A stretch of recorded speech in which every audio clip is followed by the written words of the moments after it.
नमस्कार, आपण पाहत आहे लोकराज्य न्यूज 24। पाहुयात महत्त्वाची बातमी।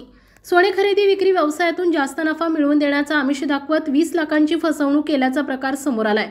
या प्रकरणी 64 वर्षीय ज्येष्ठ नागरिकाने अलंकार पोलीस ठाण्यात फिर्याद दिली आहे। हा प्रकार कोथरूड परिसरातील यश एलेना बिल्डिंगच्या 3ऱ्या मजल्यावर ऑक्टोबर 2023 ते डिसेंबर 2023 या कालावधीत घडलाय। मयूर फडके असं आरोपीचं नाव आहे। एरंडवणे परिसरात राहणारे अशोक चुन्नीलाल कटारिया यांनी मंगळवारी अलंकार पोलीस ठाण्यात फिर्याद दिली आहे। त्यानुसार मयूर फडके याच्यावर फसवणुकीसह अन्य कलमांतर्गत गुन्हा दाखल करण्यात आलाय। पोलिसांनी दिलेल्या माहितीनुसार आरोपी मयूर आणि फिर्यादी यांची ऑक्टोबर 2023 मध्ये ओळख झाली। त्यावेळी मयूर यांना सोने खरेदी विक्रीचा व्यवसाय करत असल्याचं सांगितलं। सोने खरेदी विक्री व्यवसायातून जास्त नफा मिळत असल्याचं सांगून फिर्यादी यांचा विश्वास संपादन केला। त्यानंतर फिर्यादी यांना सोने खरेदी विक्री व्यवसायातून जास्त नफा मिळवून देतो असं आमिष दाखवून गुंतवणूक करण्यास सांगितलं। मयूर यांच्यावर विश्वास ठेवून फिर्यादी यांनी आरोपीला 20 लाख रुपये रोख स्वरूपात दिले।